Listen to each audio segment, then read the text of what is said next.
Hey, hello. Let me hear from you. Hello. How's everybody? Everybody doing good out there? This is Mike the Baptist Live. We are taping our podcast, Mike the Baptist, live from my home church.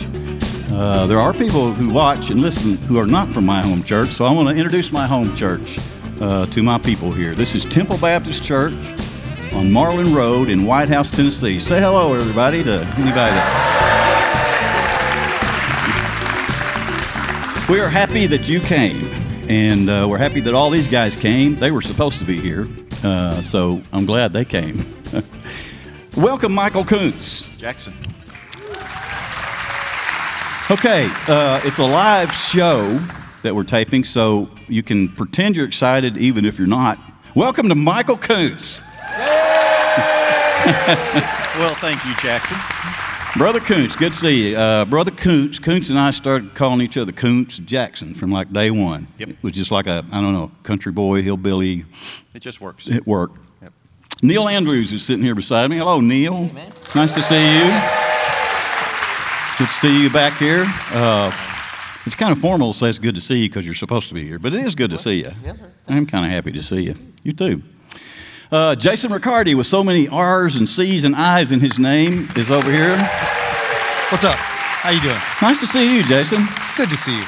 Jason shaved this morning. Yeah, I mean, all the way down. I actually did shave this morning. It just He did. So what happens a Just a lot second in right there. taping Mike the Baptist is Jason gets excited sometimes when he's talking about frivolous information that's rattling around in his head. that's not And untrue. he will slowly get taller, and he will lean over these microphones, and then you'll hear. I'm trying to It's be weird. good. I really am trying to be good right now. It's good to have you, though. Brother Hodo, H.D. Jones. Howdy. H.D. is my mother from another brother. No. He, Brother from another mother. whatever. There you go. Listen, I used to be, when I first came to this particular church body that I belong to, I used to be the really insane person. Brother Hodo makes me feel somewhat normal. I want to thank Which you for that. scares me. Yeah, it does. It scares me a little too, but... Okay, so www.mikethebaptist.com. You can go to that website and you'll find all the old episodes of Mike the Baptist. You'll find the new episodes. And get a mug. And get a mug. You can buy stuff. Now listen, I don't like to ask for money, and I'm not asking for money, but I'm telling you, I have to pay the light bills at the studio at Red Oak Sound. So go to the website. You can buy yourself a mug, or you can buy a T-shirt.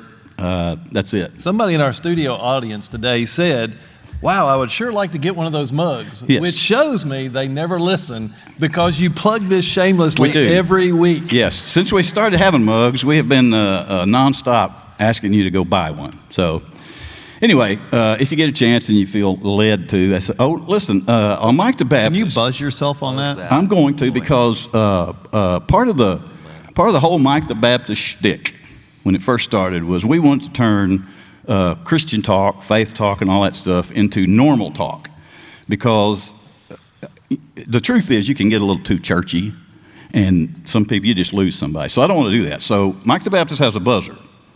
And if anybody, I don't care if they're preachers or not, if you get a little too churchy on Mike the Baptist, you get buzzed. So I've seen the button now. yeah, we got it. So anyway, when was I buzzing myself? I don't know. You said feel led. Oh, Oh. there you We should Feel praise led the to buy Lord when we feel something, led. go buy you something. But also, send us an email, comments at mikethebaptist.com. We want to hear from people. We like to get email. You can address it to any of these guys, me. We're not promising that we will answer any of it or even ever mention it, depending on what it says, but send us one anyway. I see some of you nodding that I'm aware have sent things before, and you're going like, yeah, you didn't get back to me either. That's exactly correct.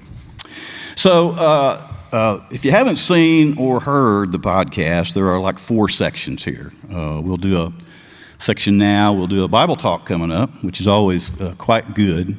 We can't even mess that up, it seems. Then we're going to play Inny or Outty, like America's Almost Favorite's new game show. And then we'll end like all good churchy things do with a hymn. Although it'll be a hymn from the Mike the Baptist Hymnal. So just be ready for that. But we start out on the program with what I like to call the Front Porch Talk. And the reason I say that is because I feel personally like people don't visit on their front porch enough like they used to. You know, in the old days, a lot of us grew up in rural areas where you would go sit on your front porch and you would watch people kind of drive by your place and sit out there, pop green beans, churn butter, whatever. Well, of course, now you can sit out there on your phone, whatever you do now on your porch. But I want to bring the front porch back. Wouldn't you all like to see the front porch come back? Yes. Mike, did you actually churn butter?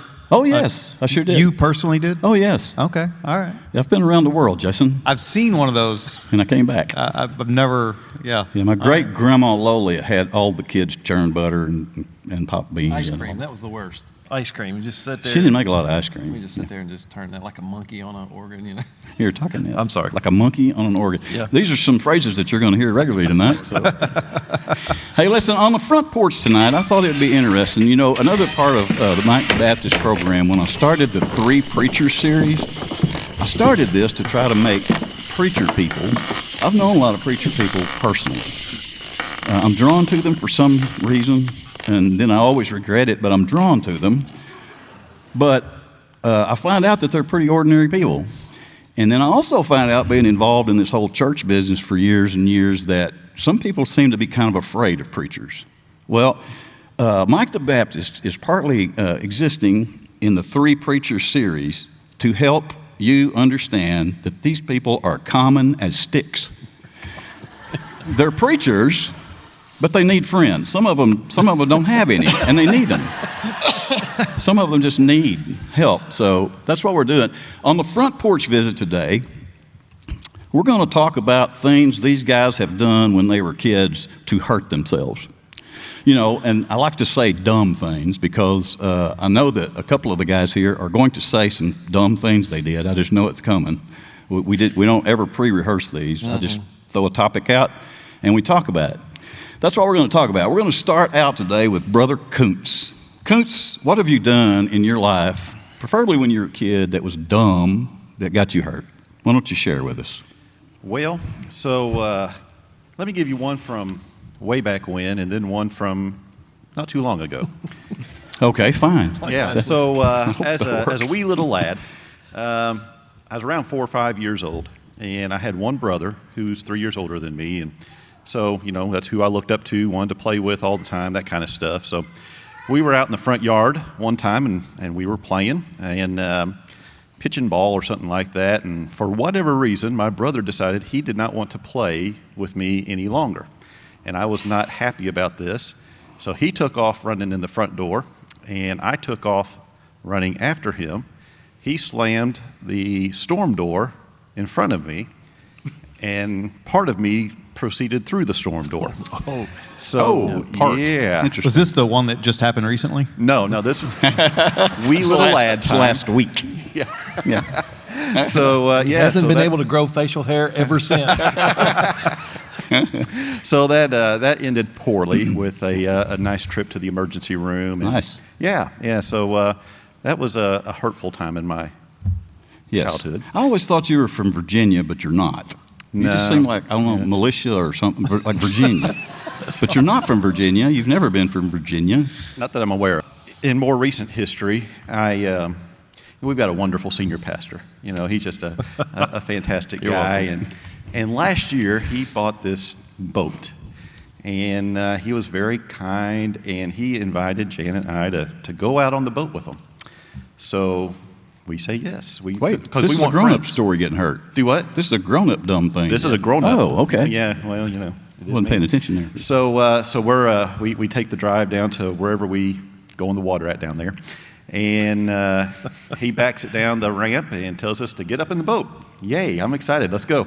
So I'm the first one to get up there, and for whatever reason, again, my feet do not stick the landing as I start to get into the boat, and I have the hardest landing I think I've had in my life. Yes. I still hurt in my hip from that, but I busted open my elbow going down and stuff, so we're cruising around on the lake the rest of the night, and I'm holding my elbow out over the side of the boat so I don't bleed in his boat that night. I was like, well, Did anybody film this?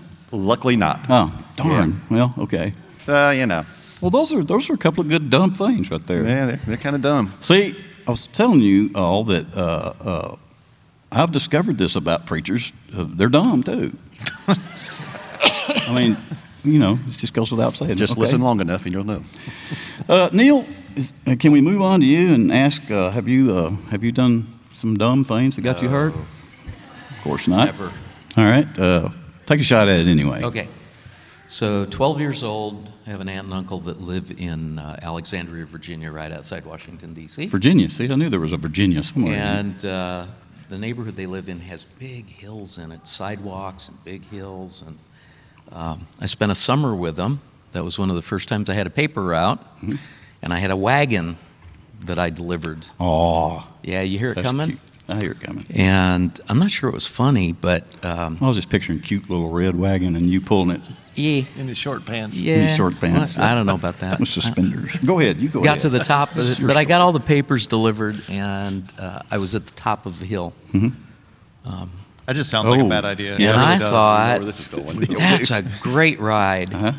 So I did, and I ended up going to the hospital, and the So you leg was stepped not in your heavy, so wagon. it was. Yeah, I Saying sat this is gonna down be a in it, great ride. because you can steer a wagon Yeah, for a on little the bit, you sidewalk. can. So that's the first one. Second one was kind of in between, not adult. I'll tell you a quick one. A friend to my parents' house, I would have been, it's probably 15 or so, something like that. You should know better. And he was leaving. We lived in a rural area that had gravel drives, gravel roads. And with that. as he was leaving, we decided it would be fun for me to ride on the hood of the car. Oh, So That is And something he I went- never thought I'd hear you say. This is really no, taking you me don't good. picture him doing that. he do you? went really slowly until we got to the corner, and then he floored it. Uh-huh. So I went to the hospital and got stitches. and So all it's like, that did fun you roll stuff. when you hit? My hands caught me. So I Oh, had so you stitches scooted. in this hand, stitches in this hand, and stitches on my face. I got to say, Neil, that's Yeah. pretty dumb. Yeah, it was. But the worst An one, observation there, but which was not terribly long ago, there was a women's retreat at the church that I was at, and I was helping them get ready for it in the morning. you got hurt getting Yeah, ready for a right. women's retreat. Well, yeah, more ways than one. I like this. So they had speakers like we do on the tripod stands, Right. kind of heavy ones. And I had climbed up a ladder to pick one up off the tripod, and I just twisted a little bit. And you get that feeling in your lower back like, probably shouldn't have done that. And as the day went on, it got harder and harder to move, to walk and things. I got home. My son reminded me of this. Got home and we were having two of the guy friends over to watch something. I don't know what it was. And by the time they came over, I could not get up off the floor. Nice. My back was in such bad shape. Did you blame the women? I mean, it's just a question. The wisdom of a married man is not to do that. Good answer. Thank you. Thank you. Jason, I'm a little afraid to ask, but if you don't know Jason Ricciardi with all the C's, R's, and I's in his name, Jason is an interesting fellow. He's first of all, he's full of really useless information, Yeah. and he will tell you a story about it, and you don't even have to ask. He will you don't tell even you. have to want to listen. But he's still also, gonna tell. it's confusing because you're also highly intelligent and very educated. So it's confusing sometimes when you mix all that together and it's like, Yeah. what? Yeah. But anyway, so what dumb things have you done, Jason, that you can share with us to get yourself hurt? So I lived in Colorado for quite a while growing up, like 5-6 years, and formative experience. And my dad had gotten my brother and I a dirt bike, and we had this dirt bike. And so we had 10 acres out there where we lived, but we had 10 acres, they had 10 acres, they had 10 acres. So it was basically only 4 or 5 people around 50 acres. So we had opportunity to do whatever we wanted. Well, there would be these ant hills that were just kind of there, and I always thought it would be fun to stick my rear tire on one of the anthills and then just pop it and just spin the rear tire, which sounds really good initially, and you can do that for like a split second and get away with it. But if you do it long enough, they'll fling the ants not this direction but up, and and then they'll land on you, and then you'll have all these ants inside your clothing. That's awesome, Right? Of course. Yeah. So did that Awesome. once and That's figured awesome. out that that's not good. But I also broke one bone in my body, and it just so happened to be also in Colorado and also involving a dirt bike, and that same dirt bike. And so we had a long straightaway, and then we had a hill that went down at about that angle, and then there was a rock about that angle. It wasn't very big either. It was just about the size of my hand right here. And so I would get going, and I'd hit fifth gear, and I'd go downhill, and I'd hit that, and you just kind of launched in the air, and it was really cool. Right. And had been doing it for a long time, and had been doing it multiple days in a row. And then one time I landed just enough on the front tire that it launched me off, and then by the time everything came to a rest, I had come off, the seat had come off, the gas tank had come off, and the bike went another direction. So all of us are going different directions, and I'm just laying there like bawling and really hurting. And my brother is so loving, sees that this had happened, and he comes running over and like, "What are you doing? Get up off the ground! You're letting the gas leak everywhere." He was more concerned about his turn being able to ride the motorcycle afterwards. But it turns out that I broke my collarbone, and so I thought I was okay, whatever, stuff happens. And then I go into the bedroom, and we're playing video games, so I just kind of prop my arm up like this, and we're playing video games, and my brother looks at me, he's like, "Hey man, I don't think your arm is supposed to hang like that." And I'm like, "It's fine, let's just keep going." So I keep playing video games a little bit, and then eventually my brother's like, "Dude, your arm's not supposed to hang like that." And so I walk in there and I say hi to my mom, and she takes one look at me and she's like, "You broke your collarbone." So we had to go to the emergency room, and I remember when we're in the emergency room, they're like, "All right, we can either cut your shirt off or you can take your shirt off." I don't even remember what the shirt was, but I remember it being one of my favorite shirts. And so I did not let them cut it off. So with a broken collarbone, I put my arms over my head and took the shirt off. I do remember that it was a black shirt. I don't know anything other than that. That was it? That was it, yeah. He still has it. He still has it. He keeps everything. It's in his office. I probably still can fit into it because I haven't grown much since 6th grade. Did your collarbone get okay? Yeah. I mean, I have a I don't question. look deformed or anything. I have do a question since you have so much useless information. What the heck is a collarbone for? Does it hold your collar shoulder in up? place.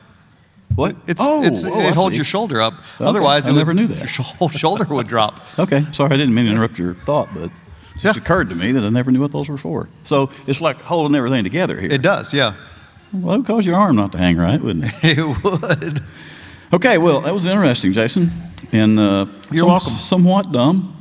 Yeah. I don't know if you've heard the story before. If you've listened to the podcast much, you probably have. HD was in high school, I guess, and ordered a letter jacket. And when you order a letter jacket in school, it has those little squares where you write your name, and you put, H, period, N1, D. Well, according to HD's story, I'm telling it for you. That's good. According to HD's story, when he filled out his order form, he wrote H, and then where you put the period in the next one, he kind of made a big period, and it was a little circle. And then D, period, circle, Jones. Well, he gets his letter jacket in, it said Hodo Jones. That's funny right there. I'm just going to say. That's good. So, as you listen and watch Mike the Baptist, you will hear me refer to him quite often as Brother Hodo, because I latched right onto that, and I think you should use that as well. Speaking of Brother Hodo, I saved you for last. I'm not going to share because I've done too many stupid things, and I'll do some tonight, so I won't have to share one from the past. You're not going to share the one that you told us about that you weren't going to share? No. No. Do you guys want to hear that story? Sounds like an obligation. I don't know. It is kind of funny, but I don't know how to tell it. Let me think about that while we're hearing dumb things that my pastor at my church has done. And I saved him for last, sort of, because he usually comes through. And If he don't, some of his family do. So, Yeah. HD, what dumb things have you done to wound yourself? Well, as these other gentlemen have shared tonight, it just brought fleeting, precious childhood memories back to me. I've ridden in my little red wagon down the hill, done that, crashed. But one of my favorites was a buddy of mine lived over here near the interstate, and he had a bunch of hills and hollers. Yes. And we'd familiar love with to go explore in the hills and the hollers, and we found that grapevines are really fun to swing on, especially over a holler, because when you get out there at the apex, you're way up there. Yeah. What we didn't think about was when you're way up there and it breaks, it's a long Way down there. way down. So had one of those, and yeah, same thing. You know, you're crying. Your friends are like, "Stop! You're going to get in trouble. Come on, get back to the house. We're going to get in trouble." You know. Luckily, I don't think I broke anything other than my pride on that one. Then. Do you remember the long banana seats on the bicycle? Yes, sure All right, do. so I had a yellow bicycle. Probably wasn't Schwinn because we couldn't afford that, but it was a yellow bicycle. I'm a little afraid of this story. with the HD, long. did you tilt it down so that you didn't injure it? Absolutely. Okay, I was going to say. Absolutely. No, I probably tilted the You other could not way. stay on your bike when you tilted them Yeah. down. You slide down. Yeah, but you get injured if you don't tilt it down. Well, that's what the story's about. Carry Give me on, that. HD. Carry on. Carry on. So, you know, proud of this little bicycle with the long banana seat on it, you know, and Dad had some extra lumber laying around. And I thought, I'd make a good ramp. What I didn't realize was it was the old-fashioned, what they used to put as subflooring, which was basically sawdust that they mashed together. Well, when that stuff stays outside for a while, it kind of soaks up water. Swells and just up kind there. of, but I didn't know that still wouldn't work. And so, you know, get a couple of center blocks and put that, come flying down this hill. Well, as soon as my front tire hits, it just meshes like some marshmallow or something. And then the front tire hits, and then I realized this seat is not in a good place, you know. And I'm twirling and bent my handlebars all up, and I'm again crying and stuff. So yeah, those are good things that happen. My brother did something similar, but he actually broke his bike in half. Oh, Yeah, he made it up, and I think he was probably like 3 feet off the ground or something, and he landed, and the welds just broke, and it just. That's not good. I broke Yeah. something. It wasn't my bike, but I broke something. No, we're not going to let you continue I know, telling right? the story, Yeah. so we're going to stop you there. That's pretty dumb. That's some pretty dumb stuff. You're welcome. I've been thinking, I guess I will try to tell it. Do you want to hear it?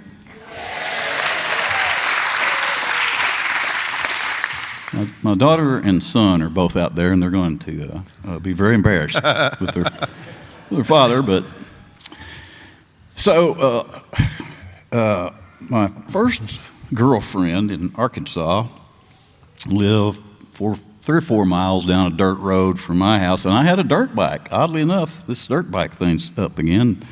So during the summer, I rode my dirt bike down there pretty regular, and we became pretty friendly. And I didn't have a car. That's how young I was. I had a dirt bike. So she was having a birthday, and we were friendly with each other. She was going to have a party. She has a party. Well, I spend a little time and I buy a nice album. It was I'm not going to tell you what the album is. That's a little too detailed. But anyway, I buy her a record album, and I go to the party. There's a bunch of kids there. We have the party. Everybody gives their gifts. Everything's fine. Well, at some point, I think we were 14 and 15, I think.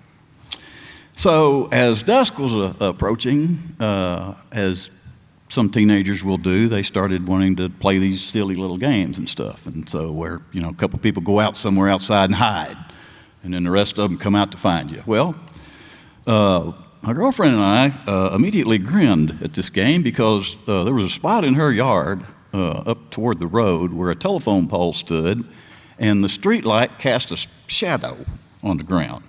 Well, we knew where we were hiding, so when the game started, we went straight to our shadow, and we hid there and visited while the kids were down there watching them at the house trying to find us. We're going, they'll never come up here. The problem was I had the stomach flu for a couple of days, and as I was laying in the shadow, it decided to kick in. And so I won't give any more details right there, but I will say that some kid did find us, spooked us, and we had to get up and run off. So I'm thinking, I'm not running back to that house, but they were all everywhere. So I did wind up running behind her house, and I was down in the close to the edge of the woods watching for everybody to clear off of her back deck steps, because I was going to run up there and run into the house and hide somewhere really quick. So when I got my opportunity, I made that mad dash, and just as I got to the bottom steps of the deck, all of the people showed up, including her mother out on the deck. And so actually, I think I was a few steps up on the deck, and I jumped off. And when I jumped off, all this time I'm trying not to draw attention to myself. I'm looking for a way to get to my dirt bike and go home. When I jumped off, I landed on a board with a nail that went right up through my foot. So I wound up back in the house, in the middle of the house with all of them in there. Anyway, it was just a fiasco. It was horrible, and I left out a lot of details on purpose. Use your imagination. This was a dumb thing I did when I was young, and has not been repeated since. So what do you think of the front porch visit?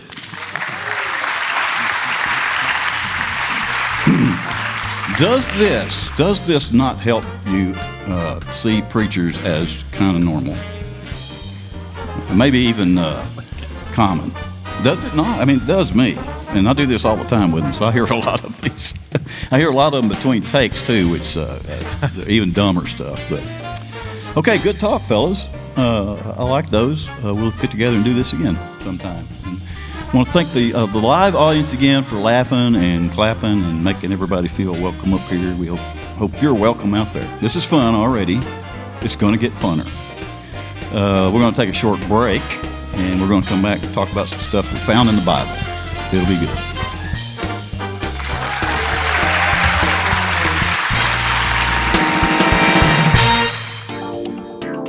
You'll never hear us say at Mike the Baptist that you need our logo t-shirts or hoodies.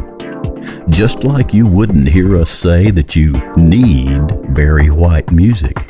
But now that Mike the Baptist has logo coffee mugs, we are a little tempted to point out that coffee would only have to taste better out of something that special, or a good hot cocoa, or a rich, smooth cappuccino in one of those brand new 11 or 15 ounce coffee mugs with that warm and inviting Mike the Baptist logo with the fake neon lettering. No, we'll never tell you that you need stuff, but we might remind you that it's not a sin to buy stuff like that, and that a little of the money you spend goes toward keeping Mike the Baptist on the air and in your head like a good Barry White album turned up to 7 while you do your taxes or trim those hedges. Find out more about the new logo coffee mugs and our t-shirts and hoodies with funny little sayings and our logo at www.mikethebaptist.com/merchandise. I beg your pardon? I beg your pardon? Oh, no. But my mother, when she remarried, I knew this guy was going to be a good dad because he was a great uncle. Hey, we're back. You know, before we talk about the Bible, I always like to talk about the Bible. The Bible is this fascinating collection of things that were written. And you can say it how you want to. It's inspired by God. But all these different unique individuals wrote these different letters and scripts and things, and then they eventually became what we have as the Bible.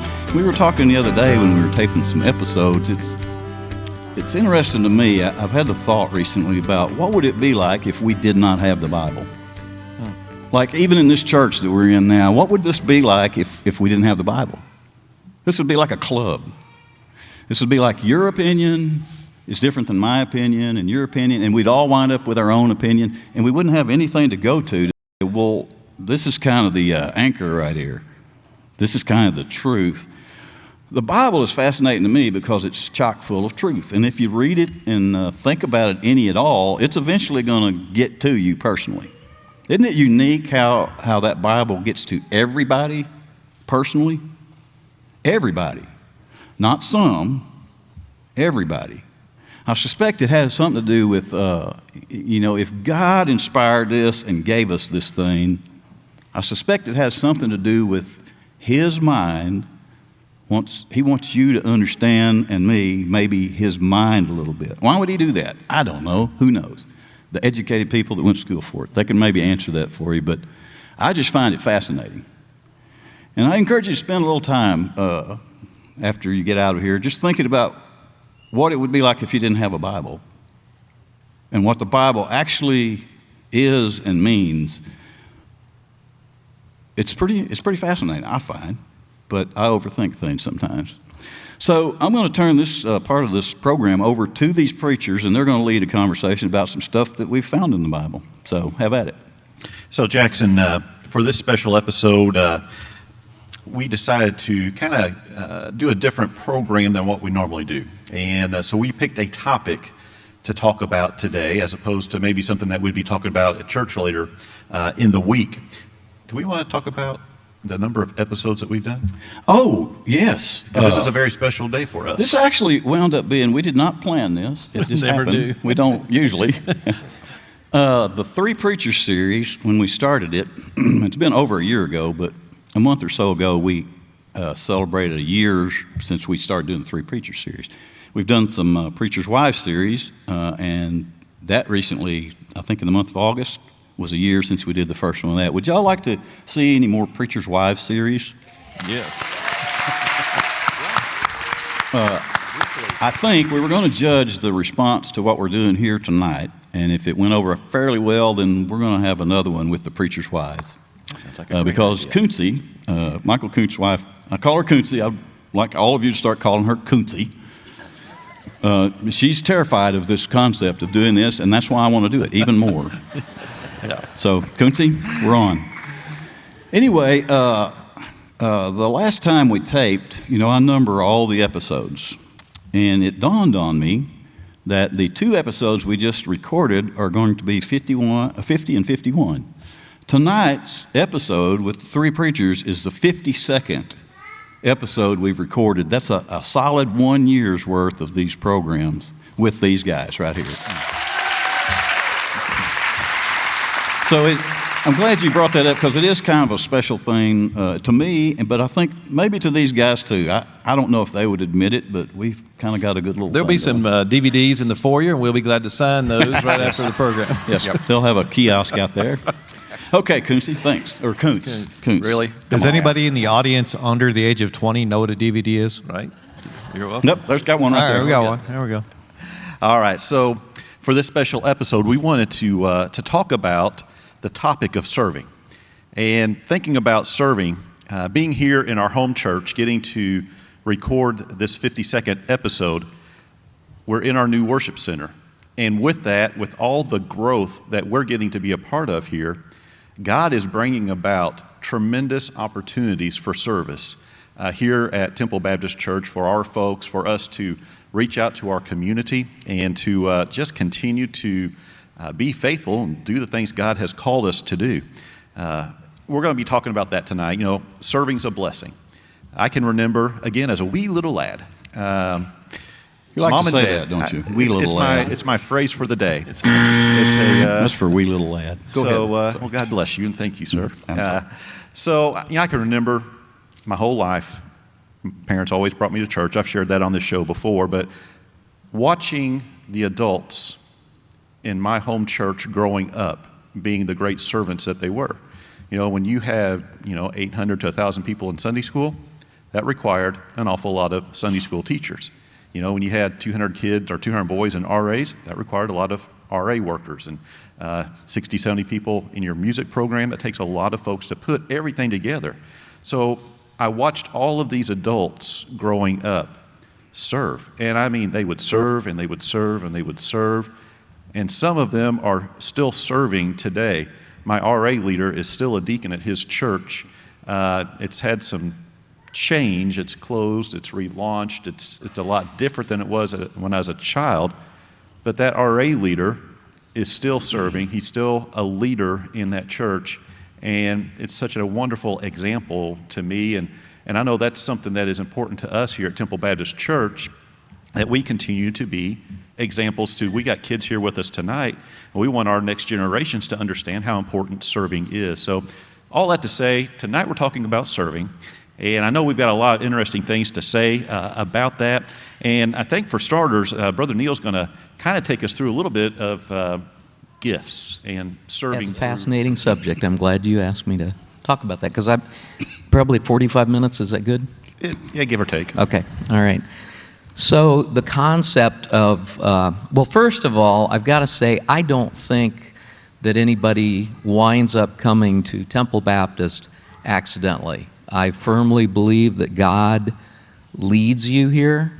I don't think you were driving past on Marlin Road and went, looks like a nice building. I think I'll go in there, see what's going on. That's what I did. Yeah, well, of course you did, yes. But I think there's an intentional thing, because we read in Scripture about how God has established the body of Christ on earth intentionally, and that each gathering of people, whether it's, we would call that the church, not the building, but that there's a reason each one of us is in here, and it has to do with what Michael had said about gifts, about spiritual gifts, that none of us are the Lone Ranger, none of us can do this all by ourselves, right? I mean, none of us are equipped to handle, if you are involved in one particular ministry, like maybe you're teaching Sunday school to grown-ups, but there's somebody in the children's ministry that needs teaching too. It's possible you're not particularly fond of 4-year-olds. I don't know. I'm just saying. But God knows, and God has designed each one of us with very specific gifts and personality traits and all of those kind of things. So it's important to understand how God has gifted each one of us. Once we know that, we're able to do what He's created us to do in the first place, and to be part of that. There are 3 distinct places in Scripture where there are lists of spiritual gifts. 1 Corinthians 12 is the first one that would come to mind. Romans, 1 Peter, I think it's chapter 4. Each one of those has a list of gifts in it. None of those lists, I would say, is conclusive. Each one of them is a little bit unique.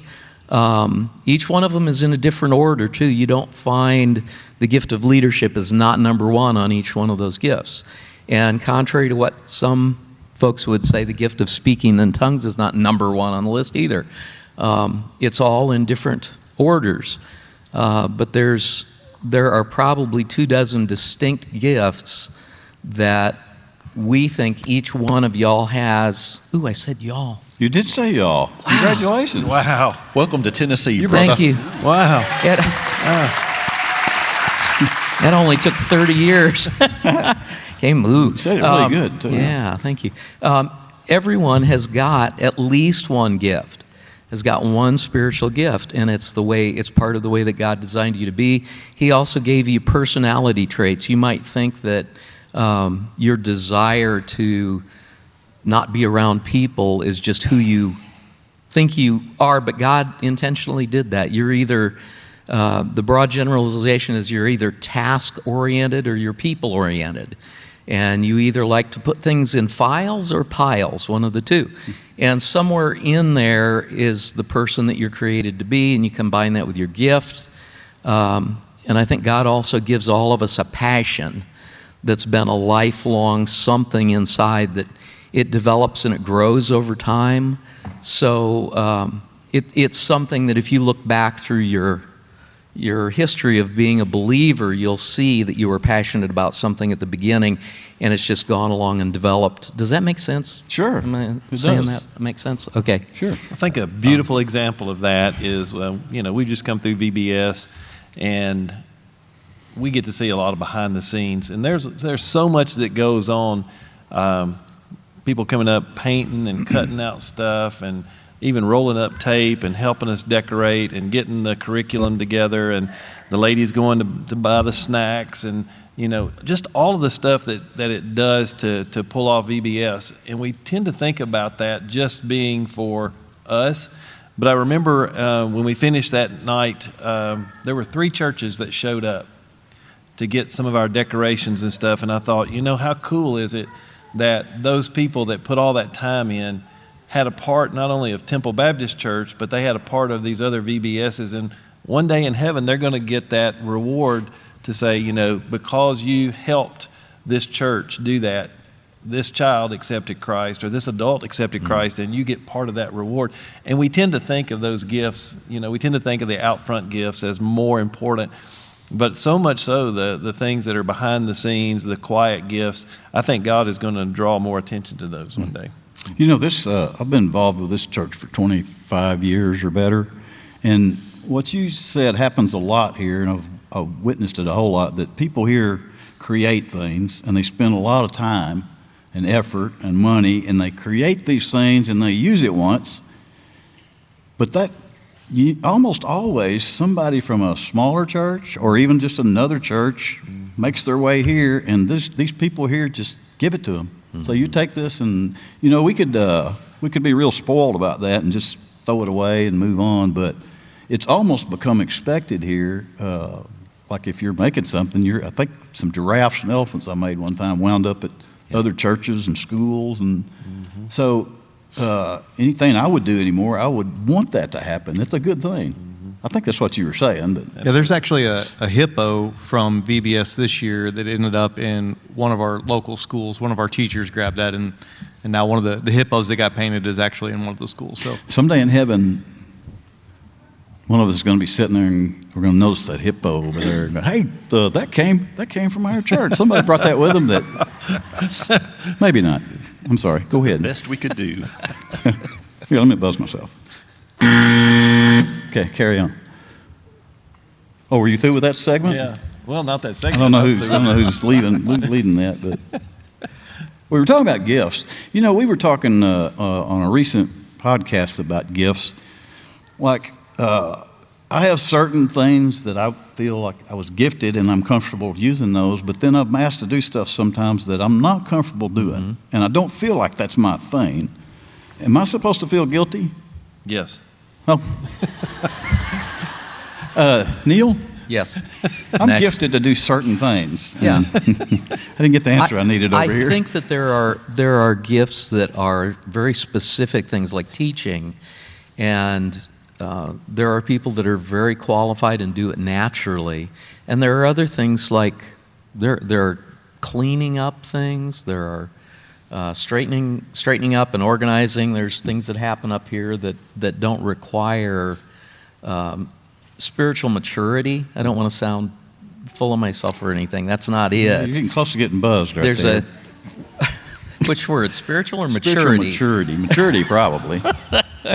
But there are certain places that somebody that has not been a believer for a long time, they can get involved very easily. Does that make sense? It did, yep. Okay. I always tell my kids it's important to know who you are, but it's also important to know who you're not. Joe Pratt, one of my favorite deacons that was here, and he was our chairman of deacons, and I was kind of pushing all the deacons to lead out in something. And he did a great job being a chairman, but he pulled me aside and he said, I just want you to know I'm not a teacher, and I don't want you to put that expectation on me because I just know that's not my gift. And I appreciated that because he knew what he was called to do. He was a great leader. He handled the meetings well, and he was willing to do whatever we asked him, but he just said, I just don't feel like that's my gift. Let somebody who's gifted do that. Right. Yeah, I don't think you feel guilty about that. But I don't think that means that God won't stretch you, too. Sometimes no, because I remember having lunch with a young man, 20 years or so ago, and some of us were talking about maybe trying to hire him as a preacher. And across the table, he told me, I'm not a preacher, I'm an educator. Right. Well, okay. You should listen to those people. We'll see where that goes, and then there he is. So, preacher. But yeah, I bring up pretty often that personally I don't totally buy into the phrase "get out of your comfort zone." That's just me personally. I don't read that phrase in the Bible for one. I understand what it means, It's but an Outty. Is it an Audi? It I is didn't an even hear Audi. what you said. I couldn't understand you. Get out of your comfort zone. What? He's talking at the same time. I can't hear you. Get out of your comfort zone, that Oh, phrase. okay. Thank you. I've never Thank you. totally, that's just me. I've never totally bought into that. I'm overthinking it, I know, but So Jerusalem, Judea, Samaria, that would have been uncomfortable. yes. And he told him to go there. Well, yes, but now you're just getting picky. Well, here's what I'm saying and why I bring that up all the time is because I've known people in churches, and I've been in this situation myself where I've been asked to do things that I knew I was not good at. And it seems like every time I've said, well, okay, I'll do that, I kind of messed it up a little bit. And I learned on some of those things not to say yeah to that again because it wasn't Right. in my wheelhouse. Yep. So that may be different than the way I make it sound. I mean, I'm not a across the board blanket. I'm just totally against getting out of your comfort zone because church was out of my comfort zone 25 years ago. Yeah. So, that brings up an interesting point here. And I want to kind of bring up some ideas, some concepts to kind of put a framework around talking about spiritual gifts. And obedience and priority are two of the important things to keep in mind with that. So you're not more obedient serving and hating it. God has designed you in a certain way to do certain things. And if you're doing the thing that God has designed you to do, you're not going to necessarily hate it. It may stretch you. It may be uncomfortable, especially at first, but you're not being more obedient to God by doing something that you're not called to do. Like if you're called to be a teacher, then you're not being more obedient by hiding in the nursery and rocking babies. If you're called to rock babies, you're not doing anybody any favors by teaching. And so, you gotta be obedient, and obedience looks different for different people. I am not especially gifted at like drawing. I mean, I can do a little bit here, a little bit there, but that's just not the way my mind is geared. I'm more mathematical, scientific, nuts and bolts, kind of that stuff. And so there are times where you get somebody in there that they're artistic and they love serving in that sort of capacity. You're giving them an opportunity to serve in the way that God wanted them to, and you're giving them an opportunity to use the gifts to lead out in the way that God wants them to lead out. And I'll just make a quick reference to this. We have our upward football and cheer program that we have every year. It reaches, I think this year we've got like 175, almost 180 kids, which when you start calculating, we've got 19 teams. You've got, what that means is you've got like 38 coaches, and then you're going to have mom and dad come. You might have a sibling come, your aunt and uncle, grandma, upwards of 1,000 people every single weekend. And the upward football program is better when people like the Mayfields step in and serve. I can't do everything, and I can't do some things as well as others can. And I just want to point out that one year, Miss Mayfield came in, and I needed to get a template for breast cancer awareness. It's one of the fun games that we do. We paint the lines pink. We paint pink ribbon on there for breast cancer awareness. So just kind of have some fun with it. And she blesses the Upward program by doing a better job with that and prioritizing it in a way that I can't. And it gives her an opportunity to use the gifts that she has. We've got people like the Jacksons that come in and they are artistic. Tyler Jackson has painted stuff. Allie Jackson has painted stuff. I've got another individual that says they're ready to paint a mural. You've helped paint murals in the church all over the place. Those are things that we can't do. But I tell you, man, when people walk down the hallway and they see the children's wing, they're blessed because you're using your talent in the way that you have been designed. And there's a passage of scripture. It's in Philippians 2:3-8. I'm just going to read it so that we can all be looking at it the same way. It says, "Do nothing from selfish ambition or conceit." And if you only want to do the upfront things, you might not be serving in the way that God wants you to do. If you're unwilling to just recognize how God made you and you're willing to take a step back and serve in the way that He wants you to, you might be missing the blessing that God has for you. One of the things I appreciate about HD is he is the senior pastor here, but when it's your area of ministry, he lets you lead. When it's VBS, he lets Becky lead. When it's Upward, he lets me lead. And so it's not from selfish ambition. He's not I've got to be the one in front. I've got to be the only person visible. But he lets us lead. And so he actually will take a step back, and he leads from the back at times. And I appreciate that about him. But in humility, count others more significant than yourselves. Let each of you look not to his own interests, but also to the interests of others. Have this in mind among yourselves, which is yours in Christ Jesus, who, though he was in the form of God, did not count equality with God a thing to be grasped, but emptied himself by taking the form of a servant. And there's this element of your gift is really not about you. God blesses you when you're obedient, but it's about serving other people. Absolutely. And when you're serving other people, doing things the way that God designed you to do, you will be happiest, healthiest, and wholest as a person when you're doing the things that God has designed you to do. And it's a blessing to everybody around you. What did you buzz me for? What I was want you to in there? explain serving. That's one of those churchy words. Kind of say that in a, All right. So service. So people listen to this, I know, that aren't churchy. And the words like serving can sometimes throw them a little bit of curve. Just explain what serving is, and then I won't buzz you again. You can say serving after Get buzzed on Mike the Baptist. Yes. Thank you. I appreciate the delayed reaction there. That was nice. Very good. She's so proud. What does it mean to serve? That's a churchy word. What does that mean? I mean, it is a churchy word, but it's really a pretty common word, but it does take on a different meaning in church.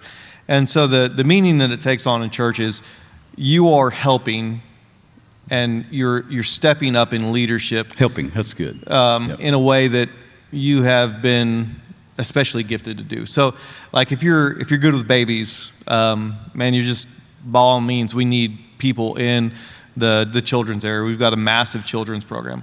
And if you're gifted with kids, not everybody is. I mean, there's a whole lot of people who cannot stand children, that they want to run through a wall and to get away. But you raise your hand if you're up in the... It kind of sounds personal. There's some people that don't like students. Don't come into the student ministry. We don't want you there. But if you do love helping in those areas, man, those areas of ministry will be hugely blessed by your obedience. Well, see, here's an example.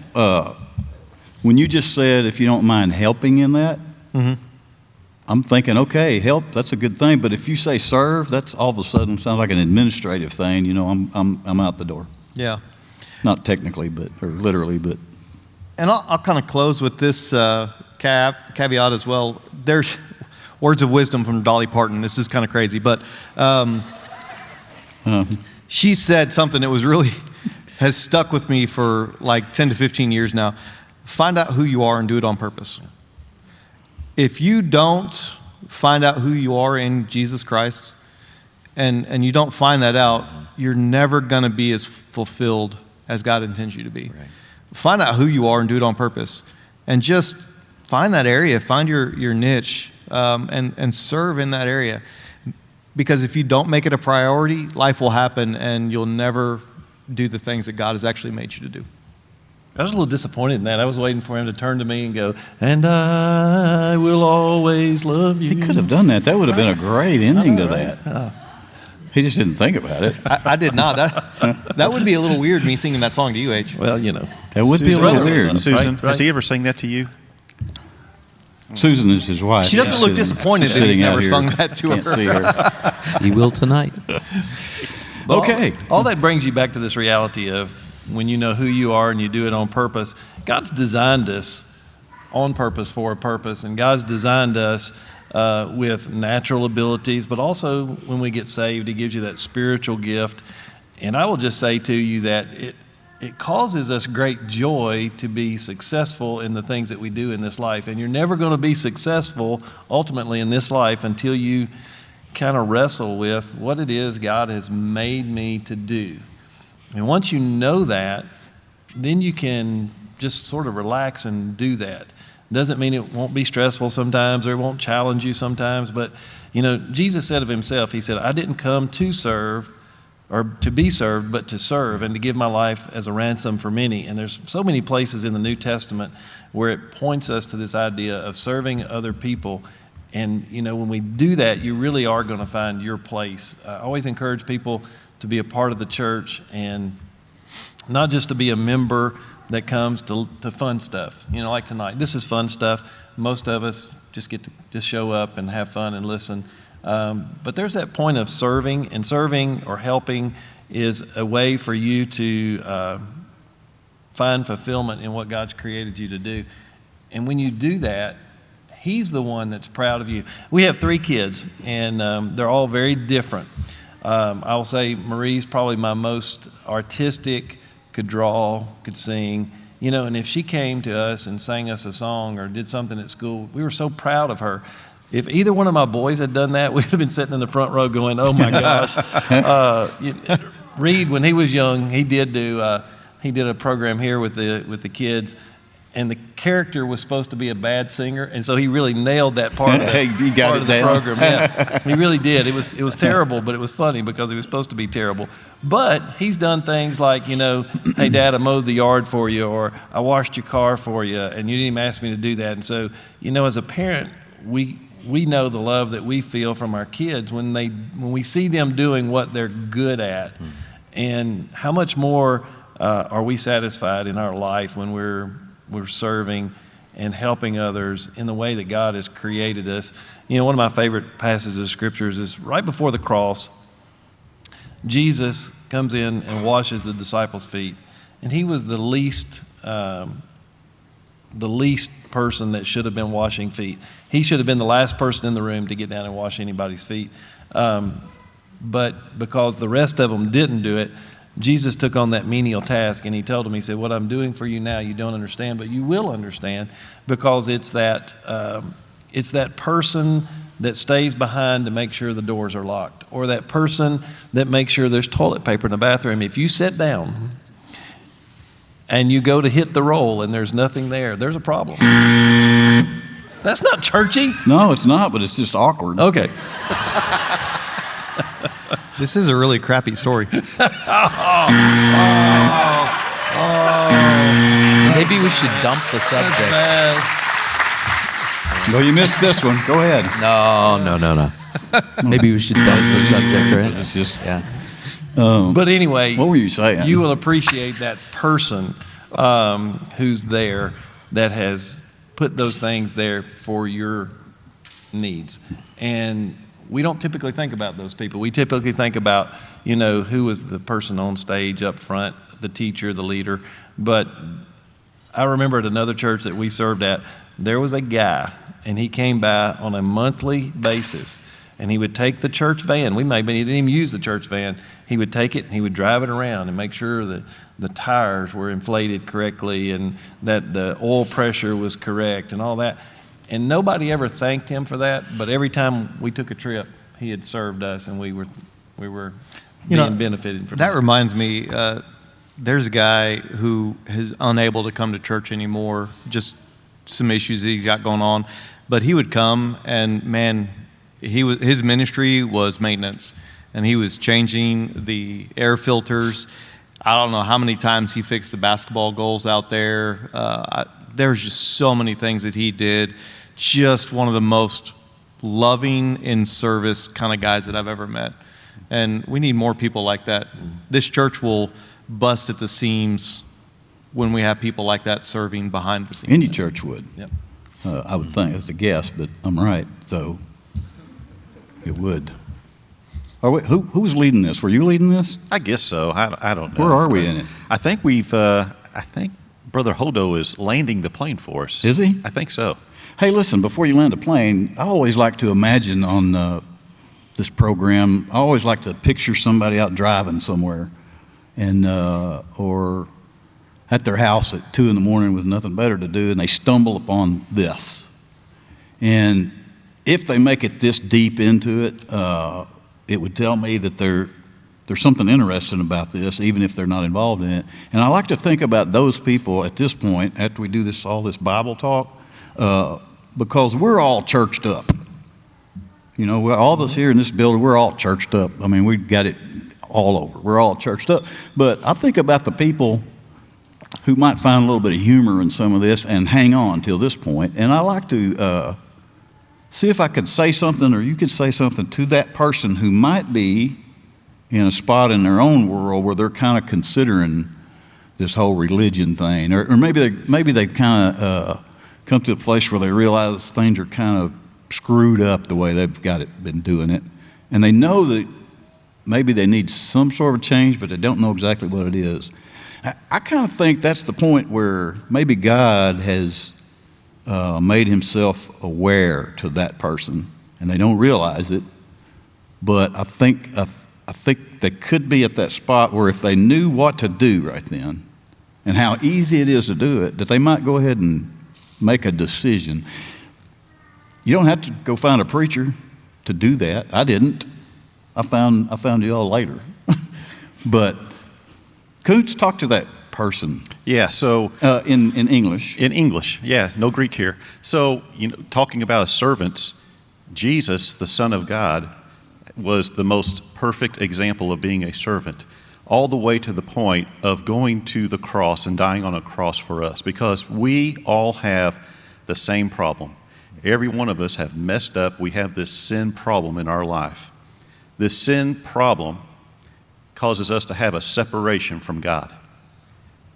If we have a separation from God that is never fixed, well, when Michael's body dies, I'm going to go to one of two places. And if I don't have this sin problem fixed, I am eternally separated from God. We call that hell. For me to be able to have eternity with God, I need to accept what Jesus has done for me, how he has served humanity by going to the cross for us. Because him being the perfect man, the perfect God-man, having never sinned, his sacrifice on the cross of Calvary pays for our sins. He's the only one ever to live, that will ever exist, that could pay that price for my sins. Him dying was the sacrifice for me. So if we have folks that are listening to us today on this episode, and you're asking, how can I have this eternal life that we're talking about? The Bible tells us that we have to believe, we have to confess. We believe that Jesus truly is that Son of God. We believe that Jesus truly is the only one that could have gone to the cross and did die for us to pay for that sin. We can believe, if you can believe that, then the Bible says confess it. We get hung up on this confession thing, and confession is really, all it is talking to God. We call it prayer, but it's just talking to God and just calling out to him and saying, God, I do believe this. I do believe that Jesus did those things for me. And I'm putting all my faith, all of my trust in what Jesus has already done on the cross for me, defeating death. Because Jesus came back from the grave 3 days later. Does this person we're talking about have to understand all that?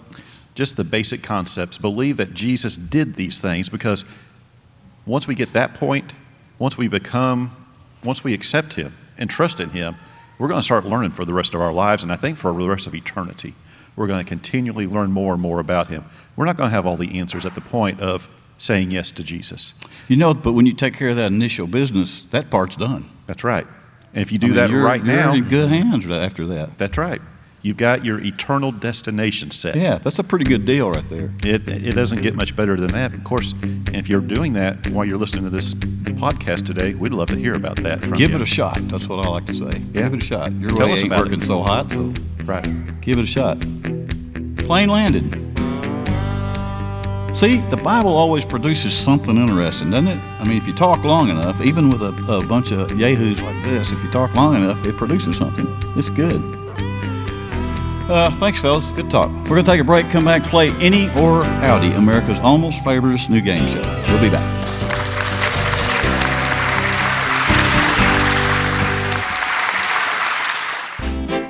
You may have seen people wearing Mike the Baptist t-shirts or hoodies lately and wondered to yourself, hey self, where could I get some of that bling bling? Well, tell yourself not to worry, because it's easy to order Mike the Baptist logo tees and hoodies for yourself or your family and friends. Visit MikeTheBaptist.com, click on the merchandise link, and shop away. Lots of colors and sizes to pick from. And now available, I'm Just a Christian Trying Not to Cuss tees and hoodies. Mike the Baptist is all about real talk with real people, spreading the good news to a world who can really use some good news right now. When you purchase Mike the Baptist tees and hoodies, you're helping Mike and the crew pay the bills to keep Mike the Baptist on the interwebs and talking about God's love for all people. It's really that simple. And we make no apologies for having fun and living out the Christian life. Order your tees or hoodies today with just the logo or familiar sayings you hear on Mike the Baptist episodes. Just visit MikeTheBaptist.com and click on merchandise. Thanks so much for watching and listening to Mike the Baptist and for your support in helping us spread the good news. What a great planet. Hey everybody, it's time to play America's almost favoriteest new game show, Inny or Outty, where we challenge our guests to figure out if a phrase we give them is actually in the Bible or out of the Bible. Sharpen your wits, guest. You're about to be in the hot seat of Bible stuff, because you're the next contestant on Inny or Outty. Here's Mike. Hey, welcome back. Welcome to America's almost favoriteest new game show, Inny or Outty. Listen, I get kidded about explaining how Inny and Outty works every single time we play Inny or Outty, so I'm not going to explain it tonight. We've done 52 of these. There's no need to. Don't have to. All we're going to do is throw a phrase or maybe a scripture out there and then ask each other, is that in the Bible? Is that an Inny? Or is it out of the Bible? An Outty? And if you get confused, you could just remember that the name of the game is Inny or Outty. Yeah. There is no need to explain that over and over. Don't you agree? Yeah. Let's just play. In the power seats tonight, I'm in a power seat. Who's the other two? Neil is in the power seat and Jason. I've got one. So the way it's going to work is one of us in the power seat is going to present phrase, scripture, something, and then we're going to ask. Can we phone a friend since we have help? Oh, no. Well, let's see what happens. Okay. But the rest of them become the panel, and it's their job to discuss it amongst themselves and decide, is that an Inny or an Outty? In over a year of doing these, I have learned some fascinating things and we're going to go for that again tonight. I'm going to present the first one just to kind of get things rolling. It's pretty simple because I'm pretty simple. Are turtles mentioned in the Bible? Turtles. Carry on, fellas. Have a discussion there. Now, let me explain real quickly that we've tried different ways to figure out how to score if you win or lose on Inny or Outty. We went to individual scores once, and it was just always chaotic. We have moved to a consensus answer. So the panel has to come to a consensus, even if they don't want to. It moves the program along. You'll see what happens. So, Are turtle doves mentioned? Is that just a Christmas thing? Is turtle doves? speak a little louder there. Right.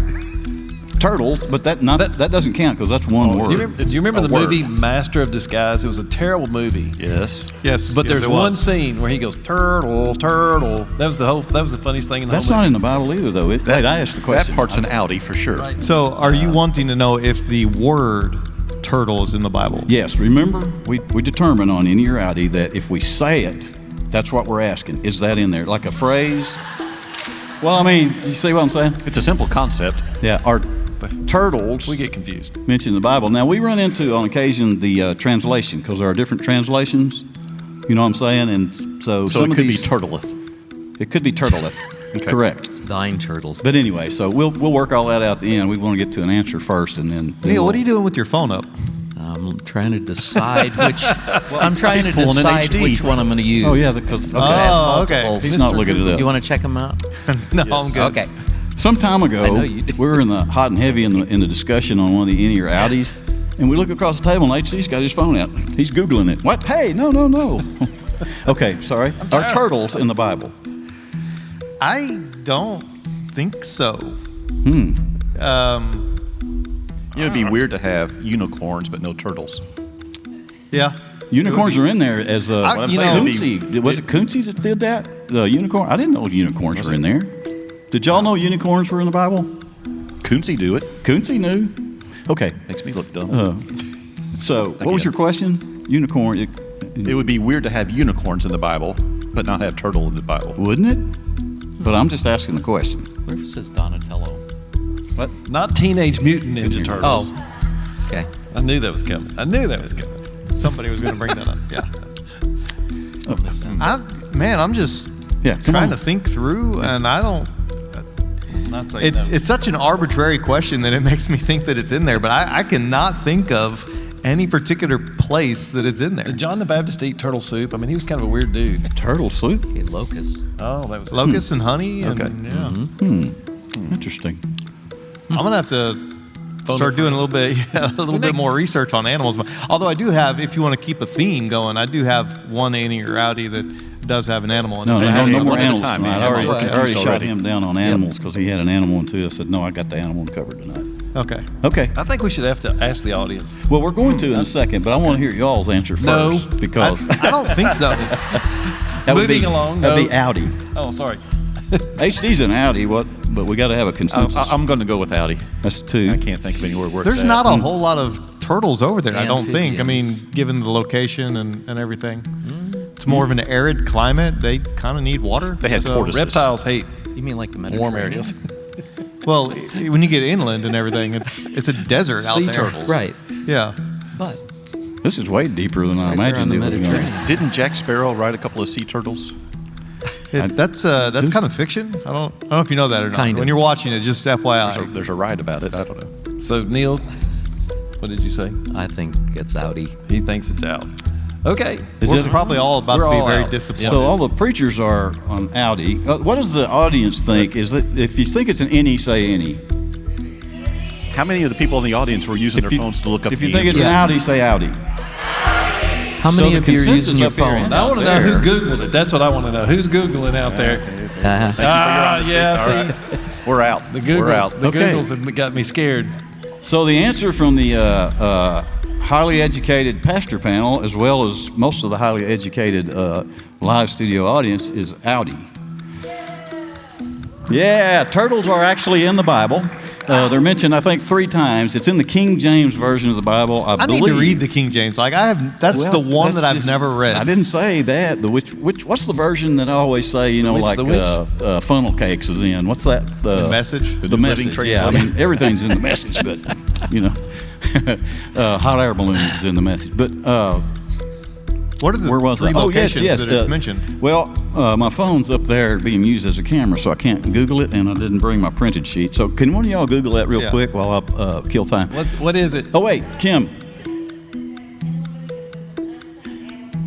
Yes. So I think okay, the caveat for those of you who are saying, well, that's just that one version. I think in the other versions, tortoise is mentioned, but it's always referring to an unclean kind of creature. But Just so y'all know, we rehearsed this backstage and we decided we'd look terrible in front of you.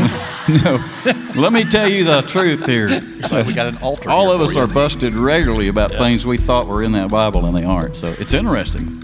Okay, so we have one loss on the night. Neil, Starting off great. what do you have for us? Boy, eeny, meeny, miny. You want me to pick for you? You could. No. Okay, let's go with this. But you have to listen carefully. Okay. Is this in or out? Let not then anyone deceive you, as indeed ye are not deceived, insomuch as ye are wholly devoted to God. For since there is no strife raging among you which might distress you, ye are certainly living in accordance with God's will. That's a whole big mouthful of stuff Yeah, right there. no, don't ask me to say it again. You're asking us, is that in the Bible or Yeah. out? Is that an Inny or an Outy? Just a reminder. This is one of those things where he may have just switched just one little word. Yeah, on I'm us, 'cause thinking that's that big chunk in there. That is- I'm pretty sure is a passage of scripture, but I'm wondering if he changed something. Yeah, to yeah. make it. Can you read that to us Yes, one more time? please. I have not switched any words in this. Oh, well, I noticed you used the shouldn't word have told you ye a that. lot, which indicates that it might be from that same version that turtle showed up I in. should have had turtle in there too. Let not then anyone deceive you, as indeed ye are not deceived, insomuch as ye are wholly devoted to God. For since there is no strife raging among you which might distress you, ye are certainly living in accordance with God's will. My gut says no. My gut says it's an Outy. And I'll tell you why in a little bit. Because it sounds too good to be true. No, it sounds more like prose in a way. There's prose in the Bible. Well, not that kind of prose. I'm talking about Shakespeare-type prose, or not Shakespeare. Not amateurs, but pros. No. Listen. What about cons? Are cons in the Bible? Can you read it one more time? Oh, sure. Sure, thanks. Let not then anyone deceive you, as indeed ye are not deceived, inasmuch as ye are wholly devoted to God. For since there is no strife raging among you which might distress you, ye are certainly living in accordance with God's will. My gut says it's an Outty, but I'm probably wrong. Fellas? The only other, that sounds very biblical, and the only other place I think he may be drawing from is maybe some of the old church fathers. Maybe that's a letter from like Origen or, some of the other Calvin or Teletubby. Teletubbies. I don't know. Anyway, yeah. That's the only thing I can think of is maybe it might be an epistolary letter from like Origen or somebody. Yes, okay, that one needs to be buzzed. Careful. I forgot what I was going to. I had something that was clever I was going to say, and then I forgot. But what did they call the writings that didn't make it into the canon? Non-canonical? Huh? Non-canonical? Non-canonical. Non-canonical. Non-consensical. I'm going with that. But what's your answer? You think it's in I here? think it's in. You do? I feel like it's in there. Yeah, I'm pretty sure. Do not be deceived is obviously a chunk of scripture that's in there repeatedly. Right. The latter part of that passage is kind of where I'm like, well, maybe not. There's a little bit towards the middle. Yeah. That's where it changes a bit, but I'm still thinking, I'm willing to go in on that one. I still think I'm in. Yeah. Hodo? It sounds very biblical. Gosh. So now I've got three preachers that say yeah, and I'm over here going like, oh. Okay, here's what I'm going to do what I normally do. Be a winner whichever way it goes. That's exactly right. My gut says it's an Outty, but I'm going to go along with you guys just in case. So Well, that way I that's will the actually rules. be a You have to winner do either that. way. I think we're saying Inny. What do they think? Oh yes. What do y'all think? If you think it's an Inny, say Inny. If you think it's an Outty, say Outty. How many of you Googled it? I think the Outties have it out there again. So, but I can't say I'm with you now because I've gotten with these guys. So, I think our answer for the sake of moving along, though, is This might be a banner day. We might end up being 0 for 3 on Mike the Baptist. yeah, we lost the first one. That will we be a did. record. Well, we didn't, y'all did, but We've been 0 for 2, but never 0 for 3. no, this is Yeah. gonna be dangerous. This might not be dangerous good. right here. Well, let's Okay, Neil, pull the Band-Aid off. We're Inny as a group. We're in Inny. The audience is mainly Outty, I think, is what I heard. What's the answer? That's from the epistles of St. Ignatius Who? of Antioch. Oh, It's from the Desert Fathers. I should have fought harder to drag you guys into the abyss with me. Right. Am I right that we were right or wrong? We were wrong. You were wrong. They were right. It's out. All right. That's my people. That's my people, sort of. I mean, okay, so it's Oh, so you're interesting. distancing yourself from us now because we're losers. That's right. I get it. Well, yes, Hey, at least it's a good biblical concept. it is, exactly. I feel good about this. It's all still. in good fun, but I still like to be right. So we are 0 for 2, is that correct? That's Yeah. correct. As a panel? Yeah. The audience, I get this, think, we'll be is 1 and 50%. 1, aren't they? If we get this one, we'll be 50%. That's good It enough. won't be 50% still.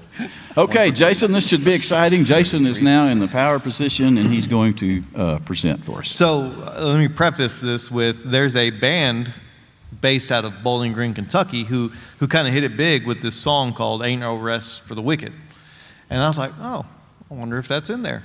And so, is the phrase "no peace for the wicked" in the Bible? I thought you were going to say ain't no rest, but I'm going to say no.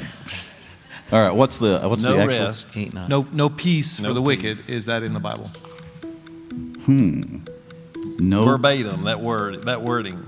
Yeah, it has to be that phrase. So, what's your phrase? No peace for the wicked. No peace for the wicked. Is that the same that you hear? No rest for the wicked, or is that a different? Ain't no rest for the weary is the Oh, one okay. that you often hear. But Carry on. No rest for the wicked. Okay, but you're at which one are you asking? No rest for the wicked. No, you said no peace for I the thought he wicked. said peace. No peace for the wicked. Excuse me. Okay, yes. Which one is it? No peace for the wicked. No peace for the wicked. Okay, the phrase is No peace for the wicked. My gut says Outty. I always refer to my gut because I'm usually hungry when we do this. And you have indigestion? No, it's just hunger. Oh, okay. No peace for the I wicked. mean, we know the concept. No peace for the wicked. Concept's in there. Eternal Yep. damnation is in there, right? So you're leaning toward. I'm leaning toward any, but I've been naught for naught. Double naught. I'm double naught. Double not seven. Neil, what think ye? Thine response. Oh, I snorted. You got Yeah, a snort. It sounds That's like pretty good. That's a good concept. That's the first snort we've That's had. kind of leaning toward any too. Yeah, kind of. But now we have this discussion all the time about the concept. Yep. And so, but we come back to the phrase. Is the phrase in there? Because we can, in church, you can make anything mean what you want it to mean if you just talk in a big enough a circle. I'm just saying. That's just an observation. Yep. It's right, but it's just an observation. But the phrase, Yeah, I'll go any. Yeah. Okay. Koontz? Why don't you ask Jason first? I can't. Because I'm like waiting for my phone to light up for somebody out there to help me, but Oh, I didn't think about nobody that. wants to love on us tonight. I didn't Thanks. think about that. Yeah. Baptists can't do that, can they? I'm not sure what you're talking about. What are you leaning? How are you leaning on the phrase, no peace for the wicked? Correct. No Correct. peace for the wicked. No peace for the wicked. I will go in on this one Okay. because surely we're going to get one of these right. But And stop calling me Shirley. Yeah. Shirley. Well, I have to go with the panel because that's our new your rule. gut was right twice. Earlier. Well, he he asked gave the us the first first one. one. Oh, that's right. Yeah. But your gut was right on the last one. Yeah. Yeah. My gut is saying Outty, but to keep the peace in the church. Since I go to church with you all. So if I happen to decide, let's go out, Yeah. that would be you and me out and them two in. So you want to let Could we the get crowd help decide? To help the you. tie break You mean this veer one way or the other? Yeah, let them guide us one way or the other on this one. Let's just ask them anyway to see what they think. If you've think- Googled this, don't answer Yeah, right now. please don't. If you think that's an Inny, if you think no peace for the wicked is in the Bible and Inny, say Inny. Man, you have some spunk right there. That was kind of If you think that's an Outty, say Outty. I could not tell a difference Yeah, in that's that. pretty close. Even. I do think the Outties have that though. Yeah. I think they might have edged a little. Let's ask them one more time. Inny. Outty. Oh, wait a minute. You two are competing with each other. That's the way brothers do. Okay. I still don't know what to do. But you think Inny. Sure. You think Inny. I could be wrong. You think Inny. I'm thinking Outty. I'm thinking Outty too, but we got to come to we'll be here till midnight. I know. Let's take a split. Let's take a split on this one. We tried. Yeah, it didn't work out right. Okay, Koontz and I are going to go with Outty Nothing. in a rare split, and Brother Hodo and Neil are going to go with Inny. Jason, is that in the Bible or out? Is it an Inny or an Outty? In Isaiah 48:22, no peace for the wicked. Oh. Saith the Lord. Hey, I feel like we still won. Congratulations. Congratulations. That's very good. So the Innies did have it. That's interesting. We'll see. A lot of times I think you're tricking us. Well, that's the way the game works. See? So I'm right again. Okay, that was fun. Did y'all have fun doing that? Isn't that fun? If we're ever invited back to cause live chaos again, we're going to pull people from out there up here to join us on the panel. So, yeah, we'll leave that up to y'all to make that decision down the road. But anyway, hey, thanks for playing. We're going to take a quick break and then we'll be back. Oh, wow. What a great contestant and a fine sport today on Inny or Outty, America's almost favorite new game show. Study up, future guest people. You're next in the hot seat for Inny or Outty. Yeah. Let me just say, I want to say that it's been my observation, two things about churchy people. One is they can't get together to eat or anything without singing a song. I don't know what that is about them, but they can't do it. The other is they can't sing a song without standing up. Why is it that, they just automatically stand up in a church when they start singing? I haven't totally figured this out. I think it's supposed to be reverent or something. That's partially it, yes. Oh, maybe I've been wrong about that. No, that's... Oh, but listen, Mike the Baptist is not going to buck tradition in church circles, although we have, and we'll buzz you for a churchy phrase, we're not going to buck tradition. We're going to stay with protocol, and protocol calls for a song, a hymn at the end of the program, just like they do at the end of any gathering of churchy people, correct? Don't you agree? Do you want to sing a hymn with us? So normally it's just us.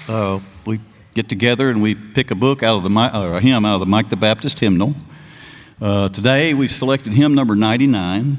We were going to print out the words for you so you'd have your own page, but we don't. But listen, Christian people win the game. Do you realize that?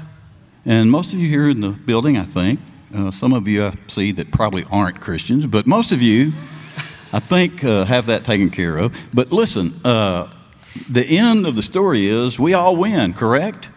It's a happy ending. So some hymns in the Mike the Baptist Hymnal are made for contemplative, very serious, slow, thinking type things. And some of them are made to celebrate that, I'd say victory, but I have to buzz victory, so the win. Today's selection, I thought for this gathering of a live group of church people that the proper hymn from the Mike the Baptist Hymnal would be one of winning on the same team. You don't have the lyrics. We don't have it up anywhere, but you will probably know it. It's one of the, it's one of the most recognizable hymns that I can remember. Did it, didn't they? The Gaithers might have done it. I don't remember, but I'd like to hear the version that the Gaithers did. That would be interesting. it would be. So anyway, we're going to sing this hymn, then we're going to wrap it up. Thank you all so much for coming out and being with us as we tape this. Looking forward for you seeing the actual edited, a little more professional program down the road. And do you want us to come back sometime? Do you want us to come back? Then we'll pick a date and we'll come back with the preacher's wives. And we will put them on display up here and try our best to embarrass Koontzy to death. And, so you don't have to stand. I'm not going to make you stand. But if you know this hymn, and I think you will, you sing it with us, okay? It's hymn number 99, We Are the Champions. You ready? Let's sing together. I've paid my dues time after time. I've done my sentence, but committed no crime. And bad mistakes, I've made a few.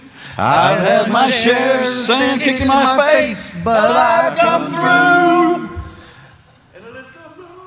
Yeah, it's not printed here. And the list goes on and on and on. You need to stand if you're going to do that.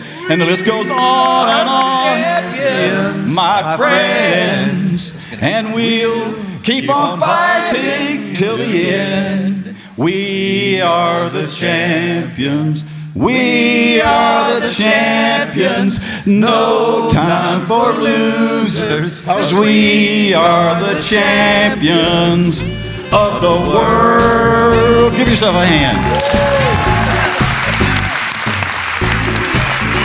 Thank you to Michael Koontz. Thank you, Jackson. Neil Andrews. H.D. Jones. Jason Ricciardi. I'm Mike the Baptist. You're our live studio audience, and this has been fun. Thank you so much. We'll see you next time. And remember, we're all just Christians. Try not to cuss. See you next time.